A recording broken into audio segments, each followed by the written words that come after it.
প্রচণ্ড গরমে সকাল থেকে বাসি কাজ প্লাস কাঁচা ধোয়া প্লাস লাঞ্চ প্লাস সন্ধে রাতের ডিনার সবটাই একা হাতে কিভাবে সামলাই। সকাল এখন 8টা মতো বাজে, সমস্ত বাসি কাজ আমার সারা হয়ে গিয়েছে। স্নান করে জামা কাপড় কেচে ছাদে চলে এসেছি। তো আজকে ছাদ থেকেই ব্লগটা শুরু করছি। আর আজকে শুক্রবার, ওই যে ভোরের দিকে ঘুম ভেঙে গিয়েছিল, তো তারপরে উঠেই একে একে কাজ শুরু করে দিয়েছিলাম। আর অনেকটা জামা কাপড়ও পড়েছিল, তার মধ্যে একটা চাদর পড়েছে, এটা ছেলের বিছানার চাদর। তো অনেক দিন আগেই আমি তুলেছি, কিন্তু কাচা হচ্ছিল না। আসলে বৃষ্টি ওয়েদার চলছে তো ওই কারণে কাচিনি। তো আজকের ভাবলাম কেচে দেবো। আর বাবাকে বলেছিলাম একটু জল গরম করে দিতে, তো জল গরমে দিয়েছিলাম। আর চাদর, গামছা, বালুশের কভার এগুলো একটু গরম জলে দিলে তো খুব তাড়াতাড়ি ময়লাটা ছেড়ে দেয়। তো আজকে স্নানও করে নিয়েছি। তো চলো এইবার জামা কাপড় মেলে দেবো। রাধে রাধে বন্ধুরা, শুভ সকাল। তোমরা কেমন আছো? আশা করি তোমরা যে যেখানে আছো সবাই খুব ভালো আছো, সুস্থ আছো। লালটু কুন্তি কিচেন অ্যান্ড ব্লগ চ্যানেলে তোমাদের সবাইকে জানাই স্বাগত আর অনেক অনেক ভালোবাসা। বেলা হয়ে গেছে, আমি স্নান করে ছাদে চলে এসেছি। তো আজকে সকাল সকাল স্নান করে নিয়েছি। তো এখন ছাদে এসে জামা কাপড়গুলো মেলে দিয়েছি। দেখো আজকে অনেকটা জামা কাপড় কেচেছি। এই যে জামা কাপড়গুলো কাঁচা হয়ে গেল, এইবার শান্তি। সারাদিন ধরে আস্তে আস্তে শুকাক, আর একটু যদি দেরি হয়ে যায় তাহলে শুকাতে চায় না, তো পরের দিন আবার লেগে যায়। যেহেতু বর্ষাকাল তো মানে মাঝে মধ্যে বৃষ্টি হচ্ছে আমাদের এদিকে। আর সকালবেলায় ছেলে চলে গেছে সুইমিংয়ে, আর বাবা ঘুম থেকে উঠেই বাবার কাজ করছে। আর আমি এদিকে আমার কাজগুলো সেরে তারপর জামা কাপড় কাচা শুরু করেছি। আর বর্মশাই সবে উঠে ও ফ্রেশ হচ্ছে, এরপরে চা খাওয়া হবে, আবার ঠাকুর ঘরে যাবে ও। আর এখনও কিচ্ছু জোগাড় করিনি, কি রান্না করব সেটাও জানি না। তো দেখি ফ্রিজে যদি মাছ থাকে ওটাই করব, তা না হলে ওই ডিম ডাল যাই হোক একটা করব। তো চলো এইবার জামা কাপড়গুলো মেলে নিই। ওদিকে আবার বর্মশাই উঠেছে, চা বসাবে, গিয়ে খাবো আমি, বর্মশাই, বাবা। আর ছেলেকে একটু আসলে বনবিটা করে দেবো। ছেলে ওই ছাতু খেয়ে বেরিয়ে যায়। আর বন্ধুরা দেখো ওয়েদারটা একদম ভালো নয়, মানে মেঘলা করে আছে, দেখছো? তো আমার সব কাজ মোটামুটি হয়ে গেছে। এবার পায়রাগুলোকে একটু খেতে দেবো, দিয়েই তারপরে নিচে যাব। তো সকালবেলায় অনেকটা কাজ সেরে নিয়েছি, বাসি কাজ আমার কমপ্লিট হয়ে গেছে। তারপরে স্নান করে জামা কাপড় কেচে নিয়েছি। আর আজকের একটু সকাল সকাল কেচে নিয়েছি, কারণ মেঘ করছে তো শুকাচ্ছে না। তো ওই কারণেই সকালবেলায় কেচে নিলাম, সারাদিন ধরে শুকাবে। তো এখন তারপর রান্না বসাবো। তো আজকে কি করব জানি না। তো চলো এইবার কি করব জোগাড় করে নিই। আর এখনও আমি মানে সকালে টিফিনও করিনি, এইবার গিয়ে করব। তো চলো। তবে আরও একটা কাজ বাকি আছে। এখন ওই তুলসী গাছে আর বেল গাছে জল দিয়ে নেবো। তো প্রথমে সূর্য প্রণাম করে নিলাম, তারপরে দেখো বেল গাছে দেবো, তারপরে তুলসী গাছে দেবো। তো এটা প্রত্যেক দিন করে থাকি, তবে আমার একটু মাঝে মাঝে দেরি হয়। তো আজকে সকাল সকাল এই কাজটা আমার হয়ে যাচ্ছে। তো চলো এরপরে গিয়ে খাওয়া দাওয়া করব। আর এদিকে পায়রাগুলো খুব জ্বালাতন করছে, চলো ওদেরকে একটু খেতেও দিয়ে দিই, তারপরে নিচে যাব।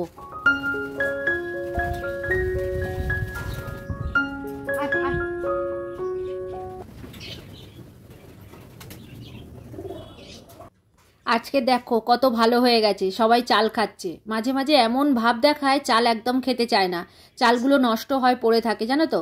আর মাঝে মাঝে খুব মন দিয়ে চাল খায়। আজকের একটু মানে সকালবেলায় দিয়েছি, বাবা হয়তো এক মুঠো দিয়েছে কি দেয়নি। তো আজকে দেখো সব মানে খাওয়া শুরু করে দিয়েছে।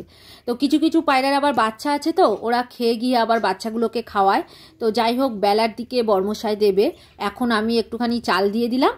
ও আবার গম দেয়, তো তাই জন্য ওর মাথার উপরে বেশি ঘোরে। মানে কি বলবো, ও যদি ঠাকুর ঘরে আসে চারিদিকে ঘুরবে জানো তো, গম খাওয়ার জন্য।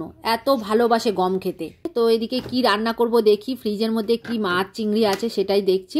একটাতে মাছ আছে ওই কাটাপোনা, আর একটাতে ইলিশ আছে। তো আজকের কাটাপোনাটাই করব ভাবছি। তো চলো কাটাপোনার কৌটোটা নিয়ে নিয়েছি, ওটা এখন জলে দিয়ে দেবো। আর 4 পিসই আছে, তো আমাদের 4 জনার হয়ে যাবে দুপুরবেলায়। রাতে রুটি খাওয়া হবে।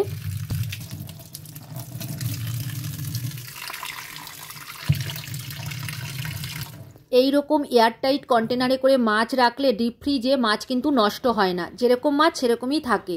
তো চলো আজকের কিভাবে চা করি তোমাদেরকে দেখাবো। তো এইখানে দেখো আদা আর তুলসী পাতা দিয়ে জলটাকে ফুটিয়ে নেওয়া হয়েছে। তারপরে এই যে চা পাতা দিয়ে দিচ্ছি, এটা পাতা চা জানো তো, লিকার চা করা হবে। আর এদিকে বাবার জন্য 2টো রুটি গরম করে দিয়েছি, আর একটা ডিম ভাজা করে দিয়েছি। ছেলেকে ওদিকে ভাত আর ডিম ভাজা দিয়ে দিয়েছি। বর্মশাই এদিকে চা খাবে, তো ওর চাটা রেডি করে দিচ্ছি। আর এদিকে দেখো একটুখানি ডাল নিয়ে নিয়েছি, আজকে পেঁপে ডাল বানাবো। আর গাছে তো অনেক পেঁপে হয়েছে, ওই কারণে পেঁপেটা বেশি খাওয়া হচ্ছে, মানে সিদ্ধ ডাল মাছের ঝোল করেও খাওয়া হয়েছে। তো আজকের পটল আলু দিয়ে মাছের ঝোল করব। আর ওদিকে ডাল আর পেঁপে সিদ্ধ করতে বসিয়ে দিয়েছি। আর এই দিকের ওভেনটাতে পটল আলু ভাজা করে একটুখানি জল দিয়ে সিদ্ধ করে নিলাম। তো এইবার সাঁতলে নেব। আর দুটো গ্যাসে বসিয়েছি কারণ দেরি হয়ে যাচ্ছে, জানো তো, বরমশাই ওদিকে খেয়ে যাবে। তো ওর পুজো করা প্রায় হয়ে এসেছে। তো এই যে আমি রান্না করছি, ও খেয়ে বের হবে। তো এইখানে 4 পিস মাছ ভেজে নিয়েছি, ডালও সাঁতলানো হয়ে গেছে, ডালটা ফুটছে। তো এদিকে আবার তরকারিটাও বসিয়ে দেবো। তো দেখো ডাল প্রায় হয়ে এসেছে। এইবার একটুখানি জিরে গুঁড়ো দিয়ে দেবো, দিলেই আমার ডাল হয়ে যাবে। তো চলো ওইদিকে তরকারিটা আবার সাঁতলে নিই। ওই যে তেলের উপরে একটু 5 ফোড়ন দিয়েছিলাম, পেঁয়াজ, কাঁচা লঙ্কা আর যা প্রত্যেক দিন মশলা দিই, নুন, হলুদ গুঁড়ো, লঙ্কার গুঁড়ো, জিরে, ধনে আর টমেটম দিয়েছিলাম, দিয়ে ভালো করে কষিয়ে নিয়েছি। আর হ্যাঁ, কাঁচা লঙ্কাও দিয়েছি। তো দেখো কষিয়ে নিয়ে ওই যে পটল আলু ভেজে সিদ্ধ করে রেখেছিলাম সেটাই ঢেলে দিলাম। এইবার ঢাকা দিয়ে তরকারিটা একটু ফুটিয়ে নিয়ে তারপরে মাছ দিয়ে দেবো। ওদিকে ডাল হয়ে গেছে, এদিকে মাছের ঝোলও হয়ে গেছে। আর সকালবেলায় একটু তাড়াহুড়ো লেগে যায়, জানো তো, ওই যে বর্মশাই খেয়ে বের হবে। তো ওই কারণে আমি দুটো গ্যাস জ্বালিয়ে ঝপঝপ রান্নাটা করে নিই। তো দেখছো এদিকে ঝোল আমার হয়ে গেছে, ঝোলটা নামিয়ে নিলাম। আর ওদিকে ডাল তো হয়েই গেছে। তো চলো এইবার ওকে খেতে দেবো, অনেকটা বেলাও হয়ে গেছে। আর তরকারি নামানোর আগে একটু জিরে গুঁড়ো দিয়েছিলাম। তো আজকের ওই পটল আলু মাছ দিয়ে পাতলা জিরে বাটার ঝোল করেছি। এই ঝোলটা খেতে না খুব ভালো লাগে। তো চলো বর্মশাইকে খেতে দিয়ে দিয়েছি, ওর খাওয়া হয়ে গিয়েছে, ও চলেও গিয়েছে। এইবার দেখো আমি বাইরে চলে এসেছি। আজকে রাস্তাটা একটু ঝাঁট দিচ্ছি, জানো তো, বড্ড বৃষ্টি হয়ে গিয়ে না নোংরা হয়ে আছে। কদিন ধরে বৃষ্টি হচ্ছে না, ওই যে কালকের বৃষ্টি হয়নি, মানে বৃহস্পতিবার প্রচণ্ড কড়া রোদ্দুর পড়েছে। আর শুক্রবার আজকেরও ওয়েদারটা বেশ ভালো আছে, শুকিয়ে গেছে। তো ওই কারণে রাস্তাটা একটু ঝাঁট দিয়ে সামনেটা একটু ধুয়ে দিচ্ছি। তবে বৃষ্টি হচ্ছে, ধুয়ে যাচ্ছে, তাও আমি একটুখানি ধুয়ে দিলাম। এই যে শ্যাওলা হয়েছিল না, এই যে রোদ্দুর উঠেছে তার জন্য অনেকটা শুকিয়ে গেছে, শ্যাওলাগুলো ঝাঁট দিয়ে ফেলে দিলাম। রাস্তা একদম পরিষ্কার হয়ে গেছে।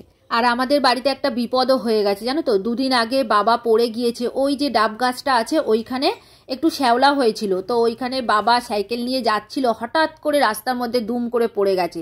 অ্যাকচুয়ালি সাইকেলটা হাওয়া দিতে যাচ্ছিল। তো যাই হোক, উনি যা হোক করে উঠে বাড়িতে চলে এসছে, এখন ব্যথার ওষুধ খাচ্ছে। তো রাস্তা যদি একটু পরিষ্কার না রাখি কি হয় বলো তো, ওই যে নোংরাগুলো থাকে, আর বৃষ্টির জল পড়েছে, পা পড়লেই পিছল খেয়ে মানুষ পড়ে যাওয়ার সম্ভাবনা থাকে। তো ওই কারণে আমি রাস্তাটা একটু ভালো করে ঝাঁট দিয়ে নিলাম। আর এদিকে দুপুরের খাওয়া দাওয়ার বাসন, রান্নার বাসন যা ছিল সবই মেজে নিয়েছি, তবে 2-4টে বাকি আছে, আবারও মাজবো। গ্যাস ওভেনটাও মেজে ক্লিন করে নিয়েছি। তো এইবার দুটো কড়া আছে, ওই দুটো মাজলেই আমার হয়ে যাবে। তো তারপরে ঘরের দিকে যাব। তো দেখো ঘরে এইবার বিছানা ক্লিন করে নিচ্ছি। তো এখন বিকাল হয়ে গেছে। তো বিকালবেলায় আমি একটু ঘরবাড়িগুলো গুছিয়ে নিই। তো দেখো এদিকে ছেলে দুপুরবেলা শুয়েছিল, ও এখন খেলতে চলে গেছে। তো আমি এই তালে দেখো বিছানাটাকে ওকে ক্লিন করে নিচ্ছি। আর এইবার টুকটুক করে যে কাজগুলো আছে বাকি সেরে নেবো। আসলে ঘরবাড়িগুলো অগোছালো থাকলে আমার একদম ভালো লাগে না, তো ওই কারণে একটু বেশি খাটতে হয়। যাই হোক চলো এইবার টেবিলটাকে মুছে নেব। ওই যে দুপুরবেলা খাওয়া দাওয়ার পরে যা বেশি ছিল ফ্রিজে রেখে দিয়েছি। তো এখন বিকালবেলায় দেখছি টেবিলটা একটু নোংরা লাগছে। তো দেখো টেবিলটা একটু সাবান জল দিয়ে ভালো করে ক্লিন করে নিচ্ছি। চলো এইবার তোমাদের কিছু কমেন্টের উত্তর দিয়ে দিই। আমাদের ছোট্ট সংসার থেকে দিদিভাই লিখেছে, অনেক দিন পর ভিডিওটা দেখে ভীষণ ভালো লাগলো। তোমার পুজোর ভিডিও দেখে আমার ভীষণ ভালো লাগে। কেমন আছো সেটা অবশ্যই জানিও। তো দিদিভাই অসংখ্য ধন্যবাদ কমেন্ট করার জন্য। তো আমরা সবাই ভালো আছি। আর কমেন্ট করেছে কবিতার কথা থেকে, খুব খুব সুন্দর হয়েছে তোমার পুজোর ভিডিও, আমার ভীষণ ভালো লাগে। আগেও বলেছি ভীষণ সুন্দর হয়েছে। তো দিদিভাই থ্যাংক ইউ গো কমেন্ট করার জন্য।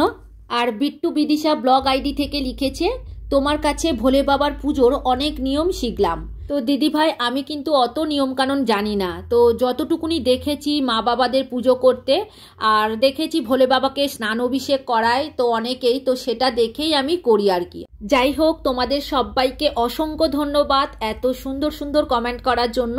তোমরা সবাই খুব ভালো থেকো গো, আর এইভাবেই আমার পাশে থেকো। তোমাদের সাথে গল্প করতে করতে ঘর তো ঝাড়ু দেওয়া হয়ে গেল। এইবার বড় ঘরে চলে এসেছি, ছোটো খাটটা এখনও ঝাড়ু দেওয়া হয়নি। তো জানালাটা খুলে দিলাম, বিকালে বন্ধ করে দিই কারণ মশা ঢোকে তো ওই কারণে। তো দেখো এখন খুলে দিলাম, বিছানাটা এইবার ঝাড়ু দিয়ে নিলাম। এইবার একটু ফ্রেশ হয়ে নেবো, নিয়েই ঠাকুর ঘরে যাব। তো দেখছো এখানে হাত মুখ ধুয়ে ঠাকুর ঘরে চলে এসেছি। এইবার সন্ধে দেব। তো বাসন ধোয়া আমার হয়ে গেছে, আর যা যা লাগবে সব কিছু নামিয়ে নিলাম। আর এখানে 3টে প্রদীপ আমি রেডি করে নেবো, কারণ এই যে এখানে সন্ধে দেব, আবার উপরে দেব, আবার নিচে দেব। তো এখন 3টে প্রদীপ রেডি করে নিচ্ছি।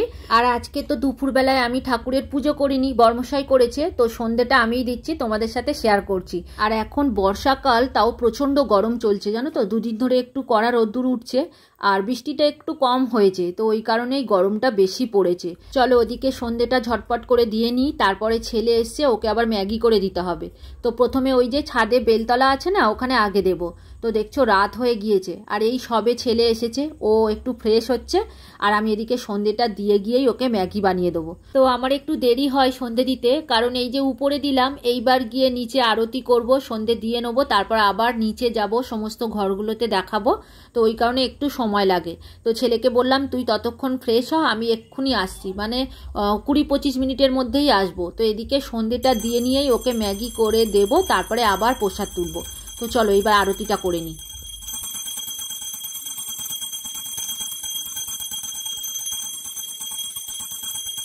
তো এদিকে আরতি করার আগে দেখো ঘটিতে করে আমি যে জলটা রাখি সেটা কিন্তু দিয়ে দিয়েছি, তো তোমাদের সাথে আর শেয়ার করতে মনে ছিল না জানো তো।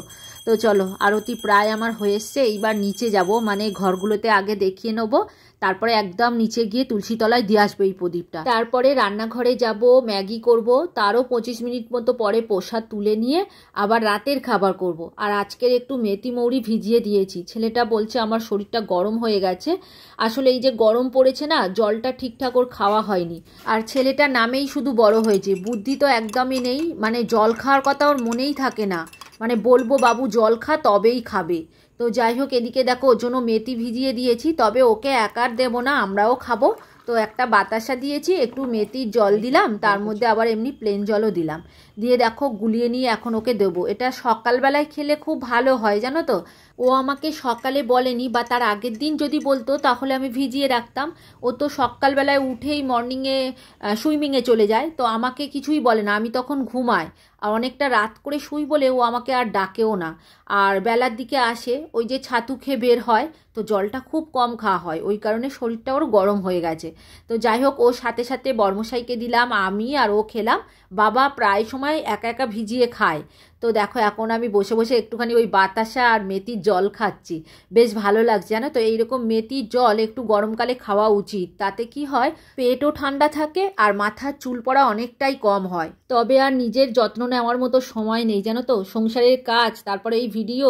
তো যাই হোক ওই মাঝে মধ্যে খাওয়া হয় জলটাই, আর মেথি যে বেটে মাখবো সেই সময়টাই হাতে নেই। তো দেখো এখন রাতের ডিনারের প্লেট রেডি করছি, এটা বাবার আর বর্মশাইয়ের জন্য। এবার আরও কিছু কমেন্টের উত্তর দিয়ে দিই। কল্প কথা থেকে দিদিভাই লিখেছে, আজকের পুজো খুব ভালো লাগলো বন্ধু, তোমার আলতা পরা দেখলাম ভালো লাগলো। থ্যাংক ইউ দিদিভাই কমেন্ট করার জন্য। আর প্রভাত হালদার দাদাভাই লিখেছে Radhe Radhe. Are shining Rambo blog থেকে দিদিভাই লিখেছে, তোমার ভিডিও দেখে পূজার নিয়মগুলো খুব ভালো লাগলো। তো থ্যাংক ইউ দিদিভাই, এইভাবেই পাশে থেকো, আর তুমি খুব ভালো থেকো। আর কেয়া দে দিদিভাই লিখেছে, অনেক দিন পর পুজো দেখলাম, খুব ভালো হয়েছে পুজো দেওয়া। জগন্নাথ দেবকে একটু উঁচু জলচৌকি কিংবা পিড়েতে বসাবে, সব মিলিয়ে ব্লগটা ভালো হয়েছে। তোমরা সবাই ভালো থেকো। তো দিদিভাই তুমি তো বলেছিলে পুজোর ভিডিও দিতে, তো আমি চেষ্টা করেছি পুজোর ভিডিও দেওয়ার, তো জানি না তোমার কতটা ভালো লেগেছে। আর জগন্নাথ দেব তো ওখানে থাকে না, ঘরেই রাখা হয়, তো কদিন পরে ঘরে তুলে নেব। তো যাই হোক কমেন্ট করার জন্য তোমাকে অসংখ্য ধন্যবাদ। তুমি খুব ভালো থেকো, আর এইভাবেই সব সময় আমার পাশে থেকো। আর কি ভিডিও দেখতে চাও একটু কমেন্ট করে জানিও। তো চলো এইবার রাতের খাওয়া দাওয়াটা সেরে নিই। এই যে বাবা বর্মশাই আমি বসে পড়েছি, ছেলে এখন খাবে না বলেছে। তো চলো আজকের ভিডিও আর বড় করব না, এখানেই শেষ করব। তোমরা সবাই খুব ভালো থেকো গো। আর ভিডিওটা কেমন লাগলো কমেন্ট করে অবশ্যই জানিও। আর কোথাও যদি ভালো লাগে লাইক কমেন্ট শেয়ার করে দিও, আর নতুন বন্ধু হয়ে থাকলে চ্যানেলটিকে সাবস্ক্রাইব করে দিও। আজকের মতো এখানেই রাখছি, এবার দেখা হবে পরের ভিডিওতে।